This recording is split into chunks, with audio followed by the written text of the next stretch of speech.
Yeah, Happy New Year, everybody. Well, I didn't even start yet. But this is episode 138 of Seddy Bimco, Part 2, The Revenge. And this week from the District of Columbia, George wanted to watch The Happy Hooker Goes to Washington. I like that you mentioned I wanted to watch. Because, I deserve blame for this one. But I always have an age-old question about revenge that relates to the episode. All right. So let's hear your old age question. About revenge. Did the hooker octopus, and they're called hookers in this movie, people. Yeah, Tim is so excited he gets to use the hooker term. Did the hooker octopus ever get revenge on her clueless client boyfriend who, for Valentine's Day, bought her 7 arm warmers? And to add insult to injury, he bought her 1 penis warmer. He's a jerk. He's like, you don't need this penis warmer? Guess I'll use it. Was he a client or a customer? He was a client, yes. A client or a boyfriend? You said both. Well, you know, he's either or. It's Seddy Bimco, Part 2, The Revenge. The show where we create revenge sequels that nobody wanted. Yay, it's Seddy Bimco, Part 2, The Revenge. America's foremost revenge-themed podcast where we create revenge sequels for movies that never had them. Yep. We have a lot to talk about. This is my first time back in a month, as you all know. Thank you, local Seddy Bimcovists who've been writing us nonstop saying, we want more George. Where's the George? And who are you? I'm George. Okay. Oh, I'm George O'Connor, New York Times best-selling author and illustrator. And my co-host is Tim Hamilton, New York Times best-selling author and, you're best-selling illustrator. Yeah, but you're also a cartoonist for The New Yorker. Yes. And you are on 5 most wanted lists. Yes. Yeah, we won't say what they are, though. Ooh. Tim gets nervous when I make him improv. He starts sweating profusely. No, He's I'm great at it. Yes, and. I just say yes, and. Yes, and. Before we do have a lot to catch up on, but before we do, can I tell a story of great catching up on harrowingness? Yeah. Okay. Yeah. I mean, there's a lot that's going on, folks. I'm not going to bog down this podcast. I want to tell you, in fact, if you were a long time Seddy Bimco listener, you know that my co-host Tim has had ongoing struggles with vermin in his apartment. 2 mice so far. No, this year. Tim, last year was 17, I think. Last year. Yeah. Caught them all. Released them. Here's the thing Tim is great about. He does like the live catch. He releases them and such. So earlier this week, I actually had the occasion to text Tim. I'm like, what sort of traps do you use? Because, folks, me, George O'Connor, owner of 5 cats in a 2-story house. That's a lot of cats, right? Yeah. So this is, let me set the stage. It was the day after Thanksgiving. I was actually by myself this year. My wife was out of town. So I'm asleep in our bed all by myself. Is there pet pumpkin pie all over the bed? Crumbs? A pet pumpkin pile? Is there pumpkin pie crumbs all over the bed? Sorry. No, there was not. Okay. There was. I don't eat in bed, you savage. So I'm laying there, and here's the way it works. Like, we have 5 cats. There's 3 who customarily sleep. 2 to 3 sleep in the bedroom with me. So I'm laying there on my side. I sleep with a sleep mask on, so I actually have like a thing on my face because I'm a slight sleeper. Wow. It helps me. It helps me stay. Yeah, I know, folks. Picture that, like an old 1950s thing. I could do that. So I'm sleeping. Oh, it's so necessary, Tim. If I don't have, you know what? Even if I take a nap, I have to wear my glasses. I need pressure on my face to be able to go to sleep. It's weird. So I'm laying there. I'm asleep. It's really early in the morning, and my cat. I get woken up out of a deep slumber by one of my cats is just pawing at my hand, just smacking at my hand. And I'm like, what is she doing? She's like, this is my cat Pinky, who's very dexterous. She uses her paws all the time. She touches her face. She picked this up from humans. And she's opening up my hand, and then she puts something in my hand. And my fingers close over this thing. It's in my right hand as I lay on my right side. I'm like, all right, this thing is warm and hairy. Uh-oh. And it feels soft and kind of chubby. And it's got like what seems like little nails. And I kind of flick it out of my hands because I was literally in deep sleep. And she has all these toy mice. I'm like, it felt like a toy mouse. But I'm like, no, because that was warm and like soft. And I'm like, and you're like, my hands aren't in my pants. Come on, I got to say it. It was not a kid. It was, Tim, I will say, instance of too much information, it was not entirely dissimilar to having a testicle in my hands. Okay. A testicle with little fingernails. And so I realized, I'm like, yep, I'm pretty sure that was a real mouse. And I take off my my sleep mask, and sure enough, proud as she can be, is little Pinky there with this mouse that she has picked up off the bed, where I just like kind of threw it out of my hand. And like, then that was the rest of my day. Like, this mouse was still alive. Oh. She was very gentle with it. She caught it, put it in my hand. That's the way I woke up. And I kid you not, the rest of that day was just spent Looking for it? Well, no, I found it the cats were chasing it. 3 cats. It got into my radiator. Oh, no. And that's where it just stayed. It just stayed there for a long time. Wait, you got the metal kind? Yeah, it's one of those old metal ones. It's like, and like this thing was shooting up and down like a spider mouse. And what's a spider mouse? A mouse that's been bitten by a radioactive spider and has the proportion. Yeah, it was wall crawling impressively. And it was like, so here's the thing, mice, when they scurry around, it's gross. You don't want to wake up with a wild one in your hand, but they are very adorable. And so I'm looking at this little mouse in there. I'm like, I got to save this guy. I don't want my cats to kill it. And I knew my wife was coming home later that day. So I've been filling her in this thing. I'm like, all right, you might have to help me. She's like, you'll take care of us by then. She convinced me that this would work. I built a pathway. I put peanut butter on our windowsill. I built a little pathway using a ruler. Out of Legos? No, just a ruler. Because George has lots of Legos. I have lots of Legos, folks. It was leading a little pathway for the mouse to crawl out of the radiator and get outside. So eventually my wife comes home. We can't find the mouse anymore. We found it for a while. And then I'm like, okay, I guess that actually worked. And then that whole next day, there's no sign of the mouse. Mm-hmm. And then the next night, I hear some scuffling happen in the middle of the night. I get up, and sure enough, my cats are right in front of the radiator again. Like, that mouse was hiding out there for 2 days. And it was hungry at this point. So it escaped into the hallway, it ran into a closet. Poor thing. Finally, in the morning, I find this thing after the long, dark tea time of its soul, where it had been being battered for who knows, basically the whole night by my cats, still alive. Oh, why didn't you give him a little Lego house? You got so many Legos to hide in. Because I didn't even know it was there anymore. And also, mice do little poops and everything. I know little poops. So I take this little mouse, I pick it up because it's just like sitting in the middle of my floor. Like, your cats have been quote unquote playing with me for like 7 hours. I'm wishing for death. With your bare hands? You're brave. No, I used a Tupperware. Oh. It had already been in my hands, though. It's like, that taboo was already broken. And I picked this little guy up, and he's just like all like defeated. And I give him a cashew, and I released him into the wilds of New York City. Where? What park? The one at your house, Tim. So he should be visiting you soon. So are we talking about Happy Hooker or Washington D.C. facts first? Oh, I guess we should talk about Washington D.C. facts. Because while we're here, I can quickly say, this movie came out the same year as Star Wars, and I always mention. Yeah, it did. And I would like to talk to people who were of age back then who like went to this instead of Star Wars. Or I actually looked it up. So Star Wars was released like May 25th. This was released July 25th of 77. So like this definitely shared studio, like people. There are people who probably did a double feature. They're like, well, let's go see that The Star Wars, and then afterwards we could see the sequel to The Happy Hooker. The Happy Hooker goes to watch. By the way, folks, we're going to be saying hooker a lot because, as Tim noted, this is the term they used in the movie. Or they went to see Orca. That was out. Was that out too? Yep. Or Breaker, that cool trucker movie. Wasn't Grizzly out the same year too? I think so. Yeah, I think so. Yep. What else came out this year, Tim?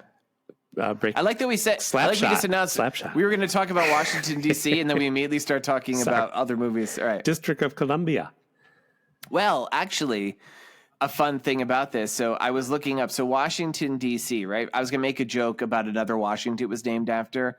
So I was thinking of other famous Washingtons like Booker T or Dinah or Denzel and Hitler Washington from Ohio, who's a dentist. Remember?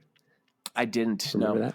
Well, okay, with the exception of Hitler Washington, all those other Washingtons, you'll notice they're all black people, and they have the last name Washington because they're descended from people who were enslaved by our first president. So I'm like, that's not funny. So I'm not going to do that. Nope. But I did see that there is actually other words that DC stands for besides District of Columbia. Oh, yeah. Yeah. It could also stand for Detective Comics. Yep. Direct Current. Mm-hmm. Discharge. Yes. And ultimately, Isn't that don't one word? care. Don't care. Yeah. How about The Amazing World of D.C. Collins? The movie, folks, if you are a longtime Seddy Bimco listener, you know this is a obscure Yes, it is. Gary Coleman, if I remember. Oh my God, you know he had that show that after Different I Strokes. know because you've told me about it, and you thought it was the Amazing World DC Comics, and you and your little bold-cutted friends woke up early to see it, and you were sad, and then you went back to sleep. No, this is a primetime show. I think I was just half asleep, just on my living room floor, just half asleep. I assume you spent most of your childhood half asleep. Yes. The semi-conscious Tim. Demi-conscious, another word that DEC could stand for. There has been, so here's the thing. DC is not part of a state. It is a territory. Yeah. It was founded in 1790 as ordained in the Constitution by land that was ceded to it by both Virginia and Maryland. Because basically, I mean, we've all seen Hamilton, right? So, Yes. you know, your great-great-grandfather Hamilton wanted northern states to have to they wanted the federal government to take the war debt of the northern states. And Jefferson's like, but slaves, I want slaves. So they made a deal to have it down in this spot. Funnily enough, this isn't funny. This is just, you know, in 1847, Virginia took its land back. Because they're like, well, because we like slaves and we could see the writing on the wall. You're going to make us stop having slaves soon. So we're going to take our land back. That's where Alexandria comes from. This is all true stuff, by the way, folks. Okay. No jokes here. Nope. I mean, there's got to be some jokes. No joke. Like the what? Yeah. Wait. The flag. The flag is a joke right away. Let's hear the flag. I haven't looked it up. It's a man standing over a woman, and there seem to be a lot of batterings on the ground in front of the Capitol. District. Yeah. Oh, you know, I got a thing of Batman. Did you type batterings? No, I said DC flag. Wait, looks nothing like what. That's interesting. That's what I got. Really, mine is 3. It's a white flag with 3 red stars and 2 red stripes. Oh, wait, no, the listening. seal. There's batterings. Go to the seal. See those batterings on the ground? No, hold on. I have to look up a different thing now. District of Columbia seal. If you go to Wikipedia. There is literally a man standing above a woman, yes. And there are batterings on the floor. You're right. All right. Okay. Strange. A new section of the podcast. Tim talks about state seals. And Batman. We've talked about Batman every episode since you've been gone. I believe it. Let's see what else. Ironically, that for the capital of the United States, they have very little representation. In fact, they have really none at the federal level. So they are literally the case of taxation with representation. They have one non-voting member of the House of Representatives, and who just kind of doesn't have an office and just kind of sits there and tries to advocate. It's also not a paid position. Wow. They also have a shadow senator. I'm learning so much. I looked up what a shadow senator is, but I decided instead to make a joke. It's similar to the Hawkman villain, the Shadow Thief. Yeah, that just sucks. Yeah, just go with he clouds men's minds. Yeah, he clouds other congressmen's minds. Yeah. Oh yeah, and he was played by Alec Baldwin. Yes. Let's see. This is crazy too. They could, if you lived in Washington D.C., the capital of this country, you weren't able to vote in fucking presidential elections until 1964. Oh, wow. And they didn't even have a mayor until 1973. So at the time this movie was filmed that we're doing today, they were probably still on their first fucking mayor. Oof. So it's odd that the year after JFK is assassinated, they can suddenly vote. Oh, Tim, there's some JFK stuff coming up. There's JFK stuff. I know. Just you wait, buddy. There's JFK a poppin'. There's approximately like 690,000 residents who live there, and thus why it's disenfranchised. The city was burned in 1814 in the inaccurately named War of 1812. It's home to many landmarks. The White House. Which I found this out, this is real, was not called the White House until Teddy Roosevelt's term. Interesting. He was the one that coined that name in an article, and also started the tradition of painting it white, because up until that point it had been painted different colors depending who lived there. That would be the Bully House. It had been the Periwinkle House. It had been the Mauve House. It had been the pink polka dotted house. It had been a lot of houses. He painted it white. And the Bully House. He painted it white because, his teeth, I guess. I don't know. There's the Capitol building, which if you ever in DC, it's the center of the city, and a visible atop it is a small statue called the Statue of Freedom. However, that statue was carried off during the insurrection, and it was by carried off by Trump supporters. It was replaced by the statue of tyranny and authoritarianism. Yeah, sadly true. Sadly true. It's sad but true. Yep. There's the Jefferson Monument, which is actually just it's a facsimile of the back door to Sally Hemings' headquarters. Wow. I mean, to her house. Yeah, fucked. Getting dark. Yeah, Tim, this part's few, and this is absolutely true. The National Cathedral is like the biggest house of worship in D.C. Okay. Do you know Darth Vader is on the facade? What? That's absolutely true. Yes, there is a sculpted amongst all the gargoyles is the head of Darth Vader. By like accident? Star Wars copied it, or it's just coincidence? I actually didn't look that up, but I'm assuming it was added after the National Cathedral is still under construction, I believe. I know I've been there in the last couple of years, and they were doing work on it. It's like the during the Dark Ages. It takes 100 years to build it. Yeah, because it's DC. Nothing gets done there. All right. Let's see. It's home to the National Mall, which is also home to the National Orange Julius and the National Spencer's Gifts. Yes. That joke sucks. And it's home to various Smithsonian museums, which, there's so many things there, but, they're filled with TV ephemera of all old TV shows that Tim probably knows very well. All right. So here's some last bits. Okay. Okay. All right. I'm sorry. I'm talking too long. Last bits. The trivia. As you know, I always like to look up the first elevator and the first streetcar. Mm-hmm. So I look up the first elevator, and Tim, the world's oldest working elevator is in D.C. Might be. But this is what's crazy. It's owned by the Smithsonian, speaking of the Smithsonian, but it is currently behind plexiglass in a Potbelly Sandwich Company shop. What? Is this true? Yeah. Yes. So you could go to see the world's oldest operating elevator, which isn't really operating because it's sealed behind plexiglass. Right. And is now, even though it's owned by the Smithsonian, it's in a Potbelly Sandwich Company store. Oof, it's probably got the skeleton of a giant in it. That's why we can't use it. Probably because the Smithsonian, of course, steals giants. Let's see, the first streetcar was in, I mistyped it. So 18 something. So, maybe 1812. That seems too early. Mark Twain got to ride it. Yeah, it was from the Capitol to Treasury. It was horse drawn. It was replaced. It was 1862. It was replaced by electric in 1888, and the trolley system there actually existed. He did. Jesus wrote it. The last trolley ride wasn't until 1962, and unlike most places, it was replaced entirely by cars. It was replaced in D.C. by buses, and the second most busy subway in these United States. Suck it, D.C. New York's got you beat. Yes. Ooh. And finally, I like to wrap it up with the cryptids. And you would think a place that is as small as DC wouldn't have a cryptid of its own. Tim, it does. Okay. The Capitol Hill Demon Cat. Otherwise known as Mitch McConnell. He's more of a turtle. Okay. Good riddance to that fuck.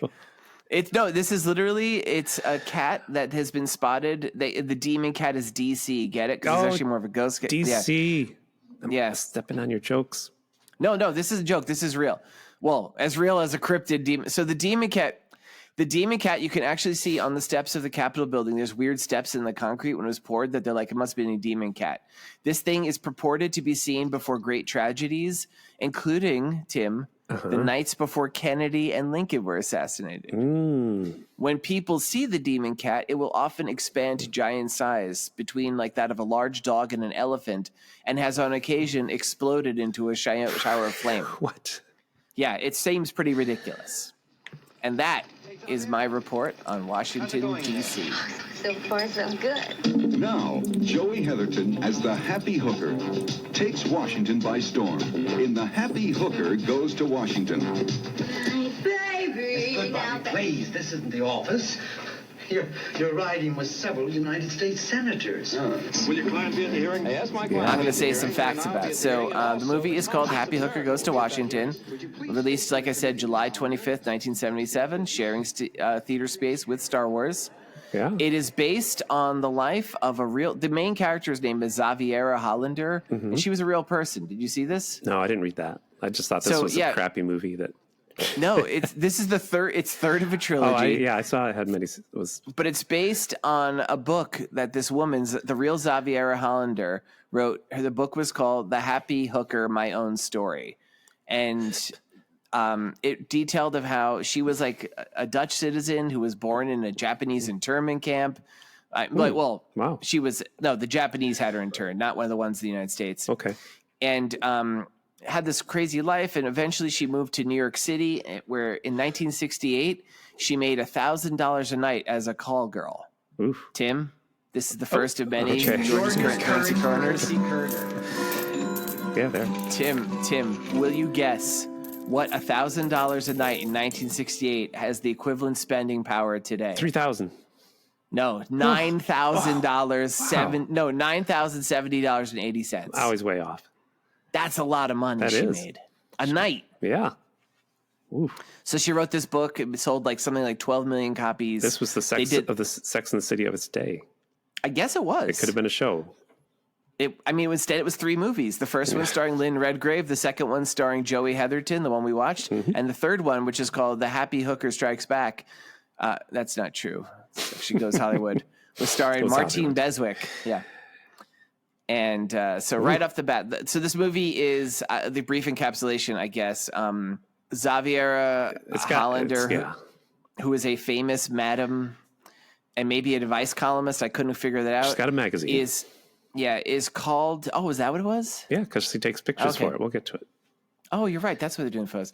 Well, she is subpoenaed to D.C. as part of a neo-Puritanism crusade against sex workers after a member of the Senate is caught in a sex. Yep. And then it does a weird spin-off into everything, like a fictional Arabian country for a bit. Well, we must say, first of all, this was just made to be a rated R kind of almost porn movie. That's all it is. Topless women, every chance you get. Would you say it's almost porn, though? I'd say it's just a rated R. It's definitely an adult film. It has some language. There's a lot of toplessness and a few butts. And we have to say, all the jokes, just terrible. Like grade school sex jokes, so terrible. That's Tim. I honestly thought you'd like these jokes because they struck me as like they strike me as a McGillicuddy level. You know, Rex R. McGillicuddy, 105-year-old ex-vaudevillian writer who writes for this show. I think he wrote some jokes for this movie.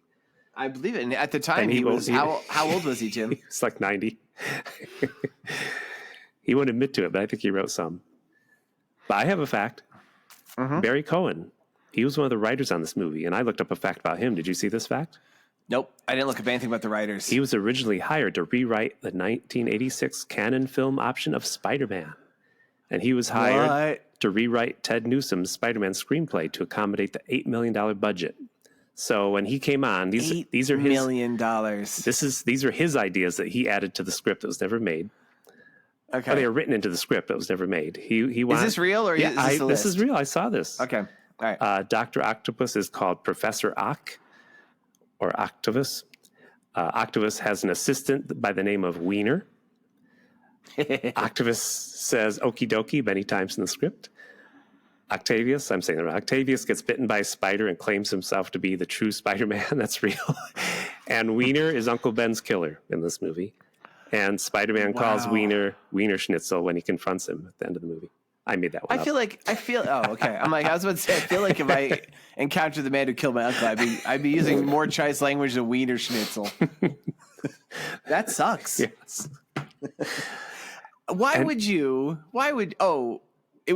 It wasn't Professor Octopus, it was Professor Octavius. Yeah. They were embarrassed to do Dr. Octopus because that's like a great almost rhyme. I know.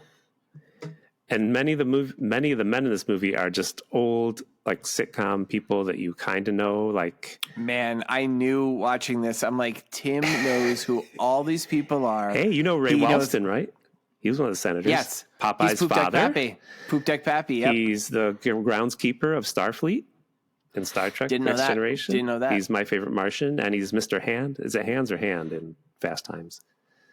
Oh, he's Mr. Hand. I don't remember. He's the teacher. Yeah. So and Rip Taylor, if people know them. David White, he was the boss of on Bewitched. Joe E. Ross, he was an old comedian. Just Billy Barty's in this. Billy Barty, welcome back to the podcast, Billy Barty. He was very angry. He was in this movie because he wanted to be playing R2D2 that was being filmed at the same time, but instead That's definitely not true. He's in this movie. That's a fact. It's a movie fact. Definitely. He's too big to be R2D2. Ooh. Burn. So there's a lot of people we're going to go through. Yeah, actually, I have a question. So the movie opens up where, first off, we see the term an MGM feature presentation, which I'm so used to the direct we watch in this. Yes. I was so shook by the fact it was like a big studio. I was like, what? And then there's like a senator is like fooling around with some woman, and he's captured by first, which is like a borderline kind of like, I didn't feel comfortable with that depiction of the maid. It was a black woman who's like, oh, Lord. Oh, there's terrible jokes with her. Yeah. Well, there wasn't too much with her, right? We'll get to it, but I'll tell you later. And then she calls in like a security guard who I wrote is an old guy Tim probably knows. He was Joe E. Ross from Car 54. Where are you? I knew it. His catchphrase was, ooh, ooh. And he did that in the movie. He's like, ooh, ooh. I got to call. That was his catchphrase. Oh, that's it. Because one of the there was a Hanna-Barbera character who go, ooh, ooh. I forget who that was. I do too, but I didn't know that was based. Oh, okay. So this guy. Yeah, he also said Bazinga. No, he didn't. And Shazbot. Tim, he did all those. Tim, you're a liar. No, but Tim. So they catch them like where like she's sitting on the guy's lap. Like you don't see anything naked yet. Like just warning, you see a lot of boobs. Oh yeah. But the woman tries to cover for the senator. She goes, "He's a chiropractor." Yeah. And the guy goes, "You know what we call chiropractors like him? Horny." And I'm like, wow. Is that a joke? Yes, that's like Rex. I was hoping you could explain that. Is that part of his catchphrase? No, not in the 1950s TV like show. in Car 54, he'd be like, "Hit the horn" or something. I don't know. Well, in that show, he was with Ed Munster. That was the actor. Fred Gwynn. So he was always horny. Sometimes dirt is better. Yes. That's my Fred Gwynn impersonation, everybody. Is that what he would say? Sometimes dead is better. Well, sometimes he would say different stuff. If you listen closely, sometimes you're like, sometimes bed is wetter. You sound like doing the advertisement for Petridge Farms with. Well, he was a main voice in that. Remember, I'm doing. In case you don't know, because this movie isn't Star Wars and isn't 3,000 years old. I'm doing Pet Sematary. Oh, okay. Sometimes cheese is cheddar. I was going to say, I thought that was the line from the Munsters. Yes, no. Because he's dead. Yeah, he's a Frankenstein. So we see lots of shots over DC over some jazzy music. And then we see in L.A. who the character, I didn't know who she was yet, but I wrote the titular happy hooker. Xavier. Is asked by reporters. Yeah, Xaviera. Xaviera. She's asked by reporters about the Washington sex scandal. And I'm like, this point, I'm like, okay, she's a sex advice columnist or whatever. So it turns out, like Tim says, I guess she owns a magazine. She does. They do photo She definitely shoot. writes. She gives us sex advice. She gets letters. Also gets random people stopping her airports. Like people are always asking her stuff. Like it's just an excuse to throw in like little jokes, which maybe are like jokes. Letter writing jokes. People write in for advice. I can't believe you of all people they're terrible. Are saying these are terrible. These sex jokes. These are so okay. The only thing that makes these not up your alley is that you never mention sex in your jokes because Tim is afraid of sex. I am. It's established in previous episodes. You have like naked mice. women blindness. Yes, and horse blindness. And horse blindness. So when like a naked centaur is nearby, a lady centaur, I can't see it. Tim has no fucking idea. Nope. Yeah, there's a letter. Do you have some of the letters? Some of the examples? This one letter writer says, I guess he likes chicks, but also likes to go down on guys too. And she says she's not bisexual, but bilingual. I mean, because he uses his tongue. He uses his tongue on both. I know. That was funny. Wow. And then there was another person who wrote in that they were in love with their dog and wanted to have a litter by them. Yeah. But like her parents were fine with it. She was the human, but it was the dog's parents weren't. So on the basis of a joke, that joke was funny, but it's just like you're making a joke about having sex with animals, which is anyway. A guy walks in who is probably someone else Tim recognizes who's famous. He's like selling pastries, and she goes, "Do you have any Danish?" And I guess he's Greek. He goes, "No, how about a little Greek?" Right. And he does like a obscene tongue waggling gesture. Tim, who was that guy? Him? He was nobody. He was nobody. Oh no, really? Yes, he was nobody. He died in an episode of Gunsmoke. But he really died. He really died later. He's like, I can do a munchkin, and he hanged himself. But then they go, Rip Taylor. Everybody knows Rip Taylor. He's the crazy guy with the mustache. And he'll throw glitter on people. Can you do an imitation of his voice? No, can't. Doesn't he do the? He's like another Hunter. He does like suffering fuckotash, right? I don't know if he does that. I don't know. Oh, maybe he does it. He's like he's a flamboyantly. I would say man. Probably. Yeah, I'd say it's Oh, I mean, well, if he's not, if he's not, the character's meant to be. Okay. Yeah, we don't care. Tim is accepting of all sexualities except for dog fuckers. So he's taking pictures of ladies. He's doing the whole thing. Like make love to the camera, throw snow on her. Yeah, So this is a lollipop in her mouth. She calls that. She makes him do it. She says you're flattening the color. So yeah, basically, we're getting an exposition dump here while she's talking to Rip Taylor, who I thought was going to be a major character. This is his only scene, but he's filming a topless woman. I thought you would be very excited because she's reading aloud what sounds like centerfold. Yes, she is. I wrote down what she said. Let's hear it, Tim. It's her name is Caroline in the centerfold. Caroline lives at home and she loves to visit the zoo. But by night, she's the most expensive call girl. But she's also studying to be a neurosurgeon. Let me do that again. Carolyn lives at home. This is what the movie said. Carolyn lives at home. She loves to visit the zoo. But by night, she is the most expensive call girl. She's going to be a neurosurgeon or a porno star. Okay? Yep. Her turn-ons are watching monkeys at the zoo throw their poop at visitors. Oh, it sounds like Tim's turn-ons. Her turn-offs are watching the monkeys at the zoo throw her neurosurgeon textbooks at visitors. And what she's looking for in a man, George? A man who always washes his hands after reading her slightly used neurosurgeon textbooks. Nice. Brought it all full circle. Brought it full circle. I love that. And you know what, Tim? It wasn't hampered at all by your less than remedial reading skills. Your own writing you couldn't read. That didn't affect the joke poorly at all. Neurosurgeon scares me. Apparently. At this point, we do learn that the woman, the sex secretary, they call her, who was caught at the senator, is an old friend of Xaviera, and a woman who I don't know who she is, but she was probably in the previous movie, walks in and informs her that woman is missing. Yeah. And the senators are going to have, this sets the plot in motion. The senators are going to have a committee to investigate this scandal. And we know that. That's about there's a great line Rip Taylor has where when he's filming the topless lady, she kind of briefly opens her legs a little bit and giving us almost the only view we have of like even a hint of the pubic region in this movie.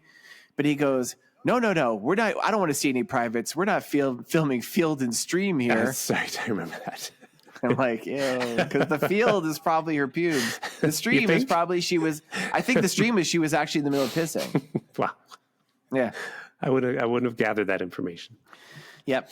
And so then, I wrote. There seems to be an orgy in her office. She reads her centerfold info, delighting Tim. Yeah, and she's making what I think is a price list. Like, it's weird. Like, we actually hear her thoughts. Yes. Like, there's a caption, and she's like, around the world, $70. And I didn't write down these things because I didn't know what they were. But here's where the bad joke, because there's an African lady. She's making out with a guy. And Tim, she was an African American. Or the term lady is more preferred now is black. Okay. Just helping you because we're getting into dangerous territory with repeated use of the word hooker. She's making a bad joke about the guy she's making out with liking chocolate. She says he was raised with Mars bars, and I'm like, ugh. He says that. And then she's like, "You want to try some mounds?" I think she was talking about her boobs, though. I don't think she was talking about actual mounds candy bars. These are the terrible jokes in this. Terrible jokes. Just terrible. Yeah. So there is this orgy. There's a lot of topless ladies and ladies with things curiously obscuring their crotch, and like balloons, the most anything. Literally balloons, Post-it notes. Literally, no, they hadn't been invented yet. Tim. Mice. Just and all Cats. The dudes they're with are the most 70s looking motherfuckers. Oh, yeah. Old white men. And they're probably not old. They were probably like 23, but you know how people looked in the 70s, like withered bags of skin. I know. One of them was Mitch McConnell. Yes. He was like 23. He was only 300. Yeah. We went in opposite directions there. Wow. And then there's this one guy who's I wrote down a Steve Buscemi looking motherfucker. And Xavier, he's fooling with the girl on the floor. And Xavier's like, why don't you take your coat off and get more at ease? He's like, I actually have business to do. And he stands up and he gives her a subpoena to appear before Washington. Out of his jacket, which he's not wearing pants. I want to point out, because I'm like, why? You need to wear your jacket for that? He did say he's like, it's not the jacket, it's what's in it. I'm like, what's in the jacket? And a better joke would have been a big pair of underwear, and he pulls it out of them. I'm like, it's that kind of movie. I'm like, why wouldn't you do that? Why wouldn't you say, I got something in my pants for you. Here's your subpoena. And she's like, whoa, buddy. Yeah. And then he gets said, it's a sub-penis. Yes. Huh? Good one. Yeah. If you could only travel back in time, help punch up this movie. Man, this is what I would do too. If like you know, if you could travel in time, you'd punch up. Doc Brown appears. He's like, George, quick! There's only one place you could go back to. I wouldn't go back to the Cretaceous period to see a Triceratops. I wouldn't go back in time to with Zapruder to shoot. Figure out who, Jesus, how many shots that's not what fired. Happened. Yeah. I would go back to, let's say, 1976 to write the screenplay for The Happy Hooker Goes to Washington. Punch it up. Yeah. Make it a hit. Yep. I'll punch it up. So then we see she meets, welcome to the movie, George Hamilton. Yep. Our only big star, I guess. I mean, okay. I actually assumed, Tim, like everyone in this movie was a big star in the 70s. I don't know. Those TV guys were like, I don't know what they were doing. They weren't? That one guy was in Car 54, Where Are You? And he said, horny. That was his catchphrase. And we're only a year or two away from Poop Deck Pappy. So. Is that, Popeye's father? Yep. See, I don't even remember his name. Poop Deck Pappy. You know, it's so funny. You always come down to me for being like my hatred of Popeye, but I am a bigger Popeye fan than you. I like the original cartoons. You just don't like him because how he talks. I don't like his voice. It sounds like madness. It's weird. Do you know, Tim, that the same guy who did the voice of Popeye in those cartoons did the voice of Poop Deck Pappy too? Yeah, I got it. Yeah, it's the same fucking voice. They didn't even probably pay that guy twice. What was his catchphrase? He goes, I am what I am. I think it's he says, I thought that's why they called it a poop deck. Oh, jeez. Yeah. Oh. So George Hamilton, who is playing a semi-serious role, like he's in a different movie. He's a lawyer, right? He's her lawyer. He's her lawyer, and he advises her that like you have to take this seriously, Xaviera. There is a new Puritanism on the horizon, which he nailed that. Yep. We definitely and he's like, these senators are embarrassed, and they are going to be looking to find a person to pin it on. She goes, a scapegoat. He's like, yes.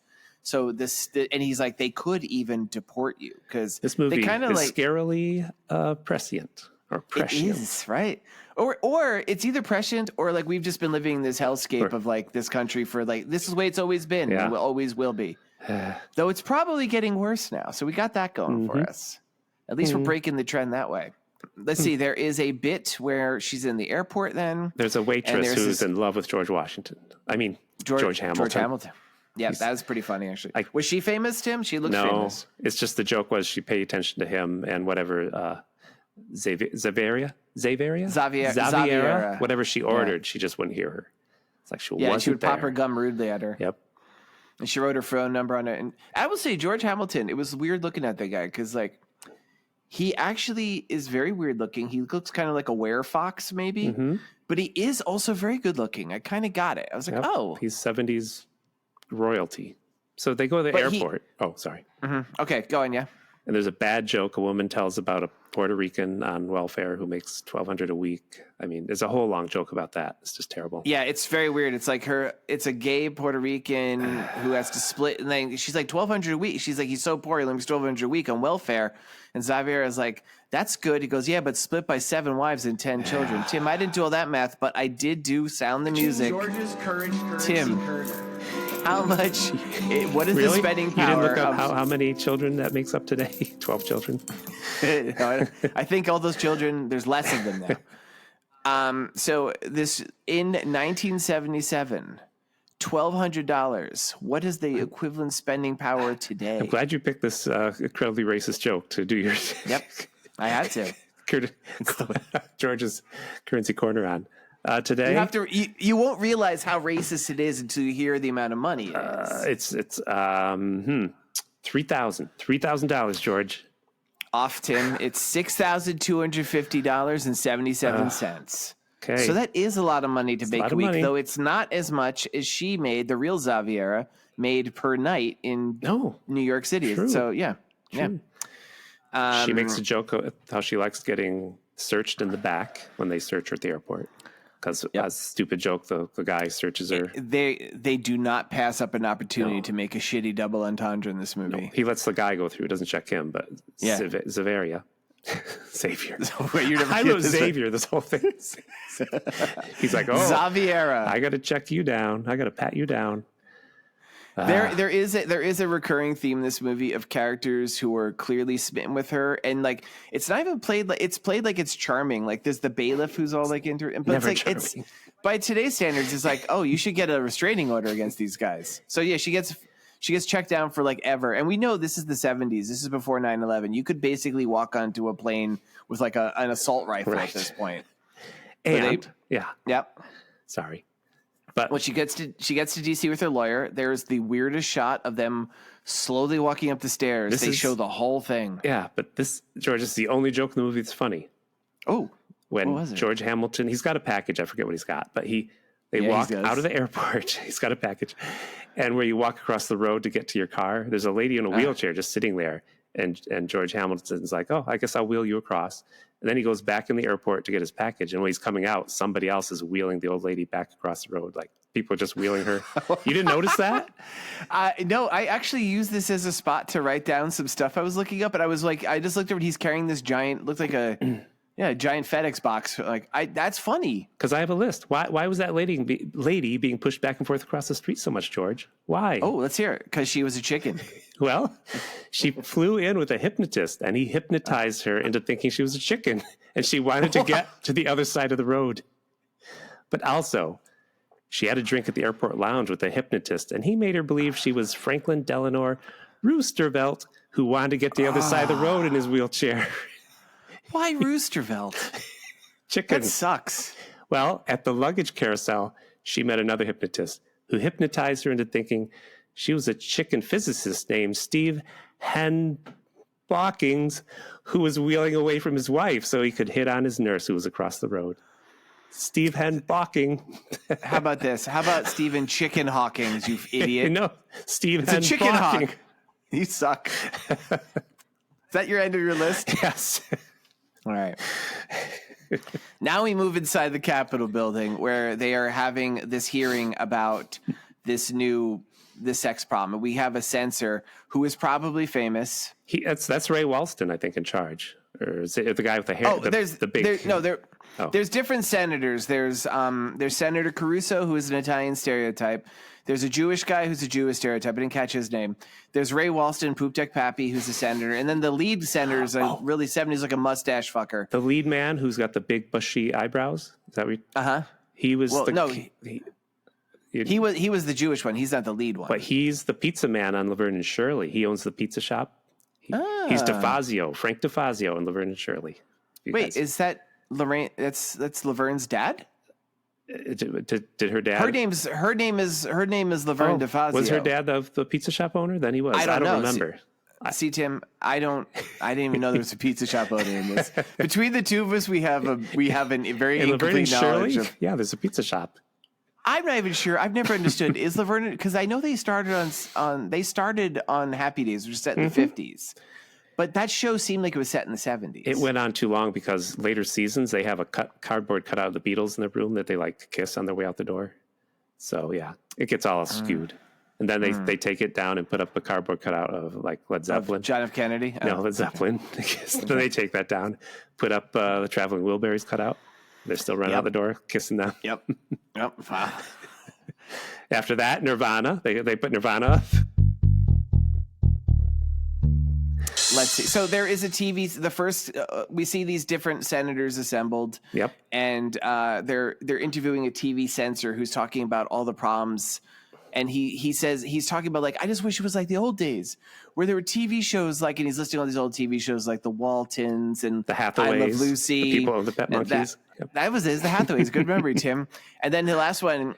And people in the audience are yelling out stuff, or like senators. And Xaviera goes, "Leave it to Beaver." I know. And everyone laughs because Tim, I don't know if you get that joke because of Beaver. I don't get that joke. That's a slang term for a woman's private area. Wow. Did you know that? Yeah. Never knew that. But Tim, here's my list. Thought mouse was slang for that. Anyway.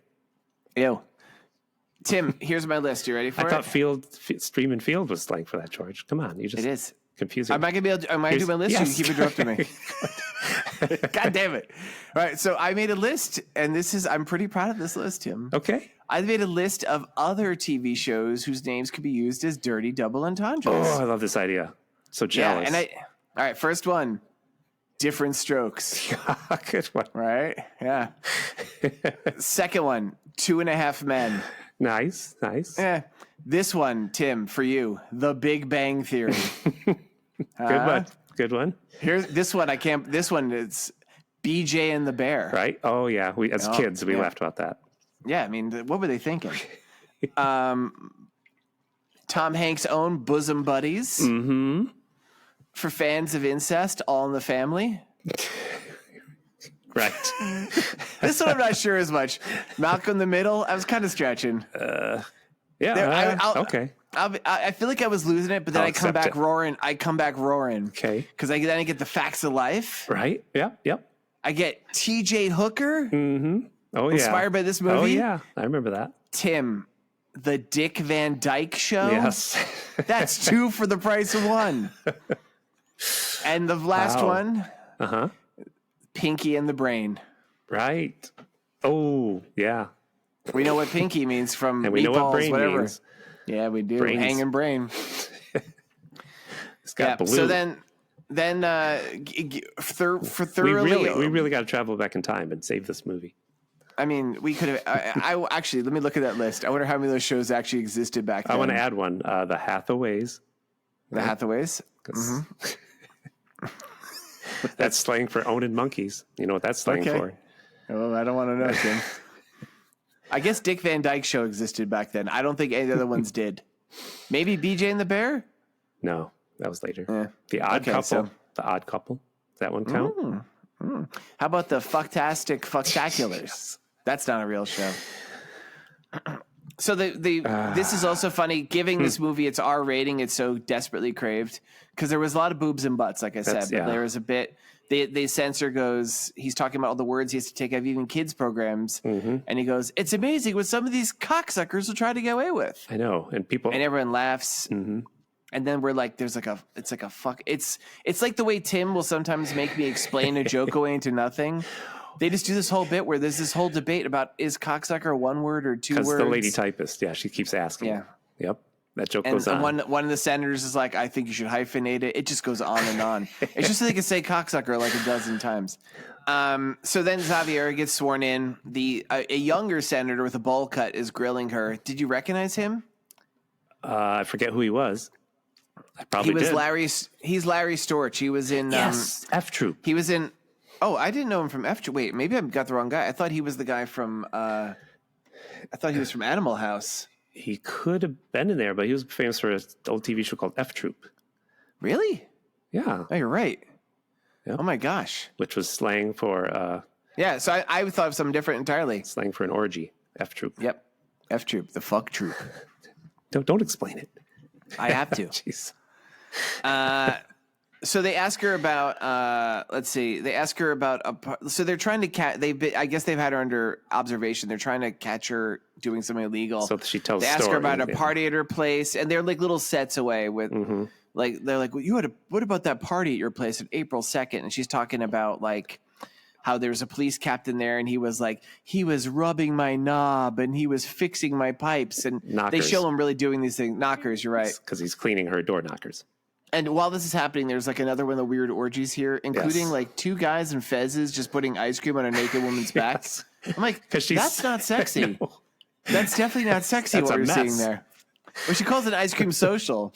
Yes. And then at the end of this Rocky thing, Road ice cream too. Ooh, is that something? Yeah, it's a slang. It's like slang for putting ice cream on a lady's behind. Okay. Rocky Road. Wow.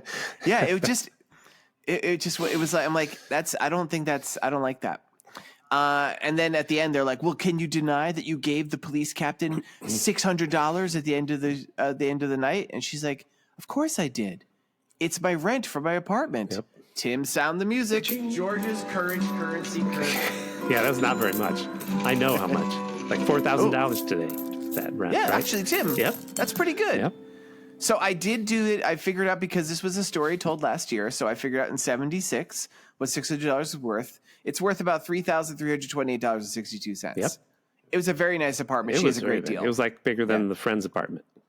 Yep. And it was in Manhattan and it had like a recessed area. And I think it came with the two guys in fezzes.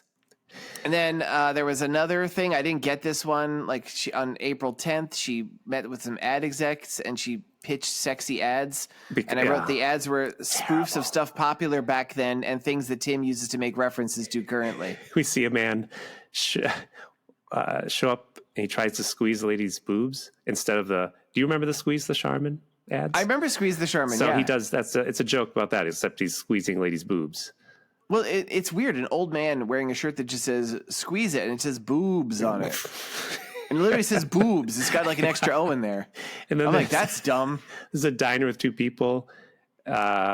Two people come in and make a mess on the counter by having sex on the counter. Well, they're showing a new trick they learned. They start fucking on the counter, and the waitress is, and I guess that's a bounty ad. Bounty ad. These are all ideas for more sexy ads, by the way. If we didn't explain that, and I didn't get that either. They film them. Mountie the quicker sucker upper, they say, and they're like, that's to wipe off all the mess they're about to make on the. Which I'm like, ew. And there's a man in a cat suit. And then the last one, yeah, he's a furry. It was Morris the cat, right? Yeah, I think so.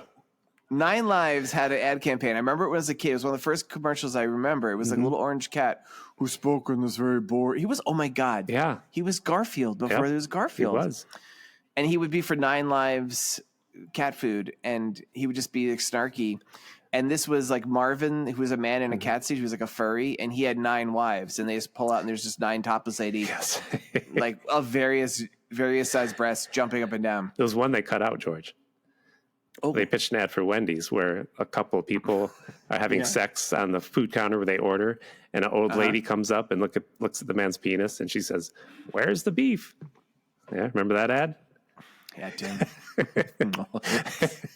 Where's the beef? That sucks. That sucks, but it could have been. It could have been in there. It's anachronistic because I think that was a pretty 80s, but they could have done McDonald's and said, "Hold the pickle. I'm having it my way." Yeah, we could have said we could have saved this movie. How about this? I got some special sauce for that. Yes. Oh no! Yeah. Jesus. All right. So the guy from F Troop, he's flirting with that girl. This has nothing to do with the plot. I forget. There's a thing they say something about like the most sacred of U.S. institutions, professional sports. She should screw the coach to get a job. Is that what's going on in here? It's totally. I think Xaviera sent one of her girls to like try to getting a place in the men's tennis circuit. Yeah, but I feel like something was cut out of this because she sleeps with the guy from F Troop. Yeah, he's like showing her how to serve, and like he's behind her, like this woman who we haven't seen before, just like buxom blonde woman, who seemed like she was probably something famous too. Mm-hmm. And like he's showing her swing. He's like, "I can't take it anymore. Kiss me." And then he suddenly loses his balance, falls onto the net, and like lands on the floor. I think he's dead. And then suddenly she falls on top of him, and now she's naked all of a sudden. I'm like, there's definitely something got cut out of it. I felt like I actually rewound. I'm like, wait, did he like when he fell? Did he rip off her clothes by accident? I think so. No, it didn't happen. I looked. Well, I'm saying it happened. Wasn't this guy Larry Storch? Wasn't he like famously like a big drunk and stuff? I know not much about him. I think he really died. And they had to make do what they could do with this. He died in this. I see what you're saying. So, also, Billy Barty is following them. We got to get through this. There's not much plot. We see the courtroom and Billy Barty, who is, in case you know who Billy Barty is a little person. He's probably, you'd know him. He was the most successful little person actor before Dinklage, besides I would say, or maybe Warwick Kenny Davis. Baker, who was playing R2-D2. Kenny Baker was not successful. He was locked in an R2-D2 suit. Billy Barty was very mad. He wasn't filming Star Wars. No, he wasn't. Billy Barty's like, fuck that. You're not going to be in a garbage can on wheels. But he's following them. We keep seeing them play this music. He's got sunglasses and, dark clothes. He actually looks pretty good, I would say. He's the best part of the movie, I think. Right? Yeah, I guess so. He just has a fun part. He's just like, I'm a secret agent. Here's all the things you're going to use to go on your mission. Well, you're jumping way ahead. Well, I don't know. It's not much plot. Because there's let me do it really quick. The senators who have been grilling Xaviera hold her in contempt for some reason. and she gets abducted by these goons and Billy Barty. And yeah, he reveals he's CIA. They go down an elevator, by the way. Elevator. They go in an elevator. Tim was clapping up, jumping him down. They go into this weird space in the basement. It's like this cheesy looking dungeon obviously made of cardboard. And then there's like 5 minutes of Billy Barty being like, look at this. It's an exploding piece of cheese. And he throws the wall and blows shit up. Yes. He keeps blowing shit up. This candy, if you give it to Kenny Baker, it blows up. And kills droids. Folks, there's literally like maybe 4 minutes of Billy Barty blowing up shit. And finally she screams. She's like, enough. What does this have to do with me? I'm like, good fucking question. What happened in this movie? And so he reveals he is with the CIA and he's recruiting her for undercover. Well, let me do my Billy Barty voice. Oh, no. I'm recruiting you for undercover espionage. There's this guy, Sheikh Ali. And him and the other Middle East men, and already you're like, oh, the potential for the offensiveness is sky high. Because let me tell you, it's offensive. Sheikh Ali is clearly not really of Arabic descent. No, I don't know what he is. Well, I actually do know this. And so we learn he's the head of he's this cruel, egotistical narcissist who's head of they never say what the Nixon you said? No, I said he makes some bad Jew jokes, but we'll just skip that. He's head of some fake Arabic country. There's 27 million subjects with the average salary is $49.11 a year before taxes. That. Tim. Okay. Play Tim. Play music. Currency. Right. What is $49.11 a year in 1977 before taxes? You're taxing my brain. Taxes before $100. No, Tim, that's $255. I've taught you before. You can't do too many of these. Folks, he's sweating. $255.81. That was close. Halfway there. So she goes down. So Billy Barty sends Xaviera, like in this movie, which up until now had been about this weird sex thing. Suddenly we're like going out of Miami. She has to seduce this sheikh. She eats with him and he just stuffs food in his face. I don't know what that's about. Food is just falling out of his face. They're in a Jewish deli where we hear like the most offensive Jewish accents just say random Jewish things in the background. Yes. She's trying to get on his good side. She's like, I was abducted by Israelis and made to perform acts with circumcised dogs. Yes. I will say, folks, at this point, my wife walked in. No, keep this in, because my wife walked into the room at this point and was like, what the hell are you watching? Not the first time this happened, this thing. I'm like, she's like, this is ridiculous. I'm like, I know. It was ridiculous. And so this guy, the act he's doing, like, it's so random. Like Tim's saying, like he's eating food. It's like all over his face. He's just got like ham all over his face. And I'm like, this guy must be famous. I don't know who he was. I didn't look him up. Well, you did? I did look him up. Oh, no. And his name is, so I look him up, Jerry Fisher, right? Jerry Fisher. And I look on his IMDb and know what it says? What? Jerry Fisher is known for The Happy Hooker Goes to Washington D.C. This is his only fucking film He role. was assassinated after this. I am so amazed. I'm like, why would you have this, like, because Sheikh Ali ends up being a major character. Hey. Why would you have this, like, weird scenery chewing scene, like with this movie, which is filled with all sorts of famous TV stars?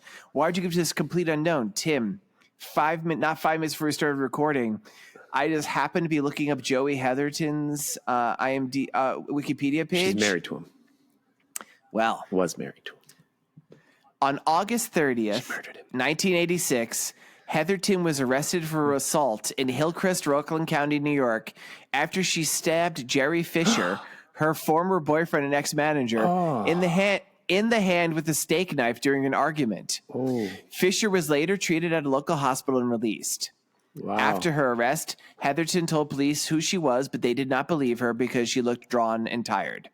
She then handed one of the officers her purse to verify her identity. While looking through it, the officer found a foil packet with less than a gram of cocaine. Heatherton was charged with assault and misdemeanor drug possession. Oof. In October 87, a court ruled that the search was unconstitutional, as Heatherton was not advised that she could refuse a purse search. As a result, the misdemeanor drug possession was dropped. Jerry Fisher later dropped the charge of assault against Heatherton. So this was her fucking boyfriend. I can't believe it took her that long to stab him. Sorry. He was terrible. Yeah, I did read. So it is apparently she in the mid 80s, Heatherton had a period where she got arrested 3 times in 13 months. Apparently, in another article I found, which I was reading this like in a panic right before we started recording, the fight was she was complaining that her career had been lagging, and Fisher, who was her ex-boyfriend this time but still her manager, was blaming it on her drug use. Yeah, she had some problems with that. And she stabbed him with the knife in the hand, which is awesome. Yep. So I guess he hints he's impudent, I believe, and she's going to cure him of this. Is that what you figured out? I didn't know. She's kind of she like, was trying to seduce him, and he was making jokes like, "But all my wives," and she's like, "No." He was sad, and she's like, "Oh, you're having a problem with something." And then they get into bed, and she's like, "I need a shoelace, I wrote it down. a air pump," and I thought, "Oh, she's going to cure him. This is a goofy joke, cure him of his erectile." I wrote down the whole thing. Okay. A dozen oysters, a pair of rubber gloves, a bicycle pump, and a shoelace with 12 small knots in it. And she goes, "You got that?" She's on the telephone, and the person goes, "Yeah, we got it." She goes, "No." She goes, "This is Miami Beach." He goes, "If you have the bread, we have the butter." Way to go, Miami. And they play 70s music for sex. It's like whistles and a band playing. It's really odd. Yeah, I wrote they have sex and he makes the dumbest faces. I really can't express to you how obnoxious this character is, how obnoxious this actor is, how happy I was to learn he was stabbed, and how happy I was she didn't really have to get in trouble for it. Because honestly, like Joey Heatherton, I just want to interrupt to say, like, I've never seen anything with her. I've heard her name. I think they mentioned her in The Simpsons. Oh, really? Very attractive woman. Yeah. Very pretty. I really liked her charisma she brought to the role. I was definitely on Team Joey Heatherton, and I think, like, if I had to spend even minutes with this man, I too would stab him. Yeah. Glad you found that out. So I don't know what the point of her mission was, but she did it, I think. She had to delay him from meeting with the other, as they said, Middle East men. We do have a weird shot of a bunch of like guys wearing like Arabic headdress, some of them not wearing shirts, walking out of a meeting. He missed the meeting, so she saved the Western economy. Gotcha. Yeah. There's also, I should mention, he is a eunuch who's with him the entire time while they're having sex. He looks like Dwight from The Office, but with his face painted white. Right. Yeah. I thought it was. No. But he's probably like 5 when this movie came out. And she ends up telling him, she goes, "I have to confess, I'm a hooker, and I was sent by the president to keep you at a meeting." Yeah, I'm like, meeting. He's like, "Oh, who cares?" He's like, "Yeah," because I guess she falls in love with him. I guess. And he's like, "You should meet my wives." We quickly cut to George Hamilton, who's sat in a bar and he's drinking. The bartender is doing a Humphrey Bogart impression for some reason. Yeah. I figured he was famous for being a Humphrey Bogart. I don't know. Tim. I just want to get back to the hearings at the end of the movie. Hamilton's hallucinating seeing Xaviera everywhere because he's in love with her. He's in love with her. I think this is the final current currency kerner. His bill, $77.95. He drank a lot back then. That was the bar. Yeah, he did. I thought it was one fucking drink, but he was staggering. Yeah, guess how much he spent at the bar? That's like $300. Yeah, close. Tim, you're getting better. Get better. 250. Are you playing the music? Yeah. Oh, here I it want goes. the full song right now. Go ahead. With the extra chorus that you recorded. All right. George's currency kerner. $255.91. He was so drunk that he left and he got stabbed by his girlfriend in the hand. I think after this. But he didn't press charges. No. So the end of the movie? No, we're not up there, Tim. This is this movie's so bad. I'm skipping. Well, this is important. What's important? Okay, if it's important, he takes her to see the wives. He's like in a weird harem. Oh yeah, belly dancing. Yep, there's all belly dancing and stuff. Me. And I don't like belly dancing. Tim does not like. Tim does not like. He does not like jiggly bits. No, I don't. I always think of their spines. Should they be doing that? Will they break? Oh, man, it really. I think those people. I think belly dancers, they've worked very hard to be limber. But you're right. You know, like when I go see like contortionists perform, there's always a scene. There's always a moment I want to scream. Yeah, don't like it. It's rough. So they're all doing this belly dancing, and that's about. I don't know. Linda, the missing woman, who this was a plot, she runs up and she's there, and Xaviera's like, "Linda, you're safe," and she's like, "Yeah, how did you get here?" And Linda's like, "I was sent to Sheikh Ali by Senator Rawlings." Yeah. Oh, that's the yeah. And they mentioned white slave trading, which I've never understood why they. I mean, okay, it's dark. I know they're making a lot of jokes about human trafficking. I've always hated the term white slave trading because it seems to indicate to me that had Linda been black, they're like, oh, okay. Yeah, I know. I mean, I know our country has a dark history with this, and it's still, still wrestling with some racial stuff, a lot of racial stuff. You're saying all slaves matter. That's what you're saying, George. Whoa, Tim. So I'm not sure what side that joke even falls on. I don't know either. I feel like this is our most cancel. We are skirting the edge of canceling. We are. Let's move forward. So Xaviera is like, oh, so Rowlings is on Ali's payroll, and he's like, yes. So I'm actually not sure if this scene took place in the Middle East or in Miami. Like he brought his whole harem. It doesn't matter. You're going to the end because they go back to the hearings and basically, all the women are like, I sleep with you doing this. I sleep. Wait, oh my God, Tim, you gotta. So yeah, all the women what she does, she appears. Xaviera appears in court. Yeah, and she brings in all of her different women who work for her as a madam, I guess, and she has. So we see. All the sex workers appear, and each one of them has a little. Yeah. Or you want to do them all?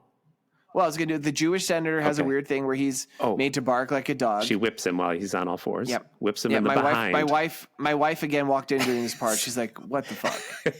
I think I might be getting my marriage might be getting. I might be getting divorced. What was his name? Do you remember that senator? I just heard Jewish senator. He's the pizza man. He's Frank. Oh, that's the one? Yes, that's the one. Oh. The pizza man on Laverne and Shirley. Okay, I actually thought for a hot second, I thought he was Jack Elam. Frank Palooza? Is that his name? You said DeFazio before. Frank DeFazio. That's his name. So a Jewish guy playing an Italian guy, apparently. He's important to my story. Then Poop Deck Pappy he has a thing where he's a senator. I mean, he's Superman. He punches through a wall, and he fights Oddjob. Oddjob shows up. Yeah. And he kind of does a weird thing where he's like, I'm going to throw my hat at you. I'm going to throw my hat at you. And he never does, right? No, he does. He gets stuck in the wall. Yeah. I must have looked down because he's just like, it's weird. Weird. Yeah. Then there's a guy named Senator Caruso who is a living, breathing, offensive stereotype of Italians. He's going to eat. He eats pasta off of a naked lady. Naked lady pops up with pasta all over her. That's not appetizing or sexy. No. It's like the ice cream. And then the last one, Mr. Rowlings, who's the last senator, the one who we know from seeing previous, is in the employ of Sheikh Ali. He's like, you got nothing on me. And then out strolls Linda, the same woman he human trafficked to a Middle Eastern dictator who, this is the freeze frame of the movie. She rips open her shirt and her coat. She's naked there. And everyone goes, oh, and then that's the end of the movie. And they do one of those credit things like at the end of, like Animal House. Yes, where they say what I didn't write down any of them. I didn't even read them because I didn't care at this point. Oh, you didn't see the after credit scene? I remember there was one like Senator Caruso, the Italian guy. It was like a food taster at Mamma Mia's. I'm like, what is this crap? So I didn't watch any of it. I just stopped. But then the last bit, the movie ends with credits just of the Washington Monument because, as we know, it's just a big boner. The end. I like to say how these movies are like Star Wars or how they ripped off Star Wars. But this came out the exact same year. Yep. And you didn't see this in the movie, but Senator Krause, that was Frank DeFazio. Oh, you looked it up. You didn't see this, but he had a defective thermal exhaust port because... Oh, I think I say thermal detonator. Because that sex worker was whipping him in the butt so much. There you go. That's funny, right?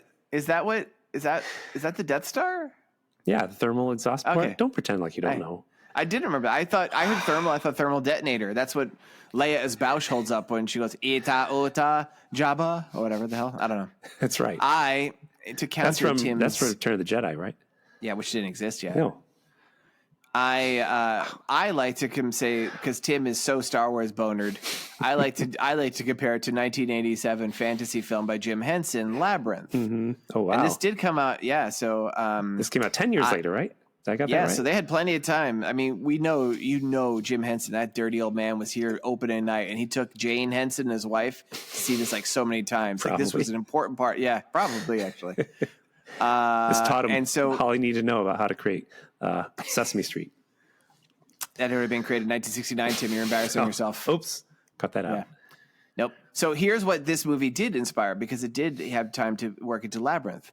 Both this movie and Labyrinth feature characters with tan leathered skin. George Hamilton in this movie and Hoggle the dwarf. Yes. And, That's right. Yep. Good one. All right. Ooh, revenge. Wherever you are, wherever you're hiding, I'll find you. Revenge. Yep. Who wants to go first? We're going to go first and play the sexy revenge music. The Ooh. disco, Ooh. right? I hope I can restrain myself. I didn't do so much of a story. I just did an overview of all the sequels they made because this franchise was great. And here's all the sequels they could have made. The producers of this movie, they did such a good job at writing jokes. They decided to put into production a bunch of revenge sequels. Ooh. So on the success of Jaws, they made Success. They wrote on the success of Jaws, and they made The Happy Hooker Goes to Get Revenge on Amity Island. I mean, yeah, Cape Cod, where she says things like, No, it's Amity. It's Amity. Amity, we're going to need a bigger bow there. Okay. And things like, just when you thought it was safe to come in the water again. Gross. And then the Happy Hooker goes to the Death Star to get revenge, and she says, Is this a separate movie? yeah, these are just ideas. Okay. Okay. Where she says, don't touch my nerve herder. And after that, the Happy Hooker... Then she's gonna bullseye a womp rat. You know what I'm saying? Yeah, she goes to get revenge on the ice planet Hoth, where she says, I thought these condoms smelled bad on the outside. That's unsavory. These are all terrible, George. These are the Yeah, they terrible are. I jokes agree. that they would write. I'm trying... our Rex McCullicuddy. I'm trying to do them. It's definitely not your fault, Tim. I'm trying to honor these bad jokes. Yeah, honor them. Then the Happy Hooker goes to Northern California to get revenge Northern on an California. alien in E.T. the Extraordinary Testicle. I don't think I knew that E.T. was set in Northern Oh, California. yeah. There was cornfields. There was a Happy Hooker gets revenge on the Terminator, where she explains, come on me if you want to live, and I'll be bareback. I guess a guy would say that. The Happy Hooker, she joins the FBI, and she hunts Buffalo Bill, who says things like, it puts lotion on its skin, or else it pays extra again. Yeah? Jesus. These are terrible jokes they would write. Yeah, I agree. Folks, please stay. I would say Tim's going to do this in another 5 minutes. Just skip ahead. This is it. This last one. All right, okay, Lastly, the Happy Hooker. She goes to an apocalyptic future where she fights in a Thunderdome against a little person who rides a giant ogre. And the little Is it Billy Barty? Yes, and the little person says, "Me master, him Bates." Yeah. That's the end of their ideas. That's just Did Master Blaster say me? yes. Don't you remember that spoke like movie? that? He would say, "Me master." Not that one. He said, "Me master, you blaster." That was his thing. He said. I remembered him speaking normally. Don't you remember that? Do people not No. know this movie? And he gets his helmet knocked off at the end. I knew who Master Blaster was. I remember it to some degree. Because he gets defeated by Mad Max. And his I like to call him Angry Aaron. Blaster says, "Take my helmet off so I may gaze upon you with my eyes." Yeah? Yep. Nobody's listening anymore. No one saw Thunderdome. Not a good movie, but... Yeah, it's weird. That's the thing. I everybody's feel seen like it. you literally you came up with the least famous Mad Max movie. The one. that no one likes. Yep. And you didn't even make a Tina Turner some tricks in there. No. See what it That did? would be Turner some offensive. tricks. Come on. Oh yeah, as we do a movie called The Happy Hooker R.I.P. that has Everybody, this movie just had terrible jokes. It was I terrible. forgot she died. This All movie, right, here's my story. I'll start your music.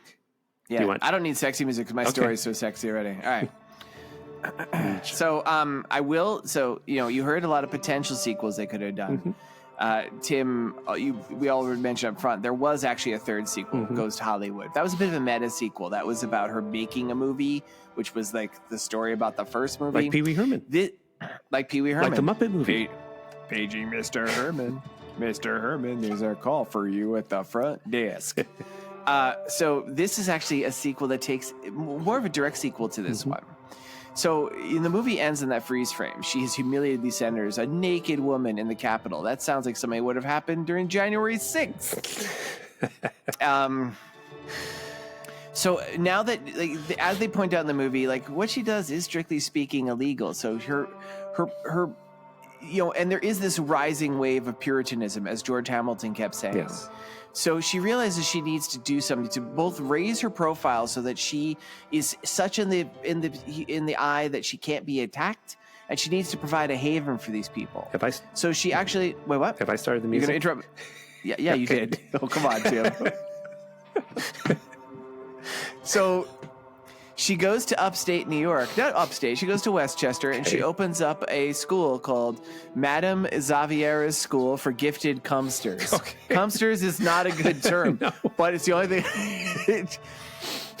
And so what she has there is that's just a place for sex workers. They're all of age, legal. It's all very legal. Mm-hmm. It's a place for them to come and to work out their different sexual positions and their powers, and just to find a refuge in a group of like-minded people.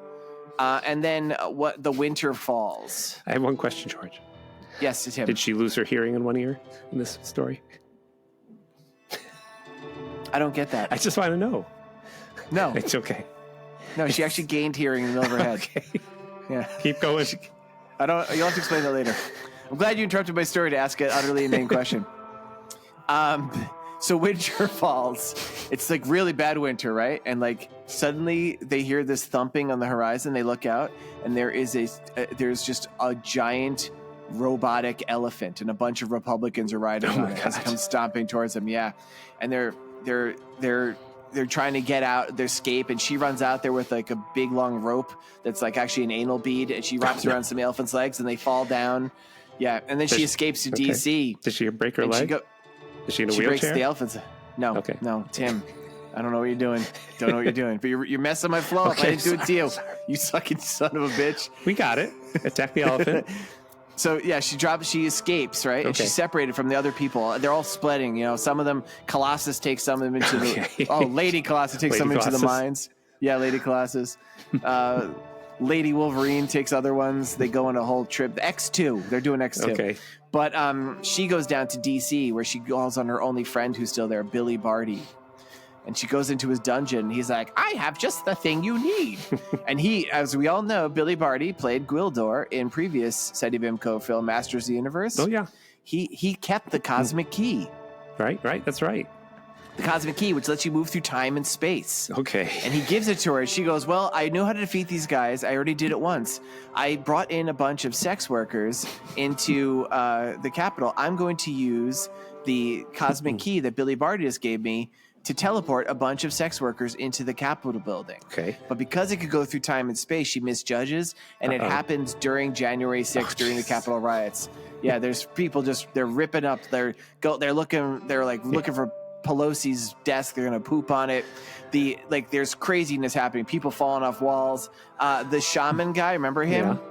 Yeah, he bites her arm off. Okay. I finally. Yes, there. He fucking bites off Xaviera's arm. But it's okay because she escapes and she gets it replaced with a robot duplicate. And then at the end of the movie, I don't know where this is going. it seems like all hope is lost. She's reunited with her lawyer, George Hamilton, and they end up finally having sex together, but then she realizes he's her brother. Yeah. I thought they were going to find out that the giant elephant had a defective thermal exhaust port. Giant elephant's only in that's only in Act 1. Okay. It explodes, yeah.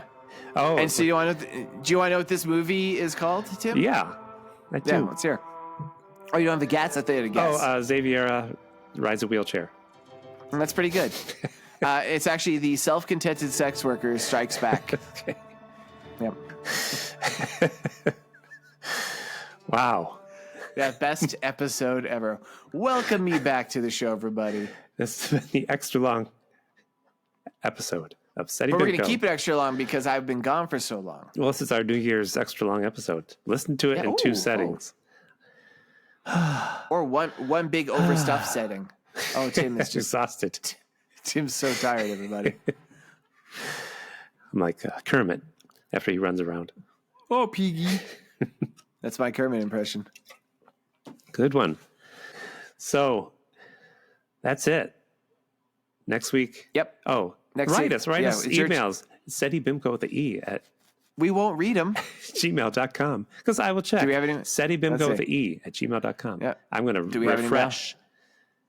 As if someone wrote now in this last second. Nope, nobody wrote. That's right, they didn't. Dirk didn't write. Marcy from the movie Mixtape. Marcy never writes. I would love it. I'm just going to say, if you're listening out there, I would love to get a letter from somebody who we don't know. An actual anonymous, honest-to-God wrestler. Yeah, I hope Wrestler? Yeah, wrestlers. That's Write us. You said wrestler. That's weird. Why did I say wrestler? Freudian slip. Freudland. I'm sitting here looking at Kenny Baker's Google page. Maybe that's why. So, did he wrestle? Yeah, he was. He wrestled a poodle. Jesus. So, that's it, people. Yep. That's what you get each week. And next week, I get to pick a state. I pick the state of Pennsylvania.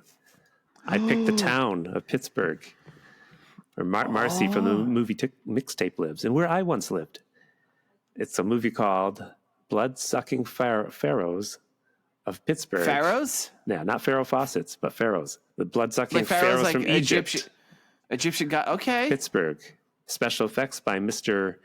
Special Effect himself. Whoever says Mr. He doesn't know. I think I know who it is. I'm not going to even tell you. You do know who it is, don't you? Don't you? Tom Savini? Yes. Is it Tom Savini? Tom Savini. Yeah. Folks, whenever he says Mr., it's never Tim showing respect. It's Tim not having any idea what he's going to say next. It's not. Let's talk about Mr. 1991. Yep. Wow. It's on YouTube, people. A good copy. Hey. What? The titular pharaoh is a babe. Oh, boy. Yeah. That's it. All right. Thanks. Happy new... Bye, everybody. Survive the new year. And join us next week. And join the Discord. I don't know how you do that. You write me a letter. Wait, really? With the Discords open to the public now? Oh, if you write in, I'll let you join, yeah. We talk about... Maybe. What were we talking about? We should put something on the webpage for that. I think it is. It is. All right. I'm up to date. Yeah, you are. Is that it? All right. Goodbye. Goodbye, everybody. Be safe.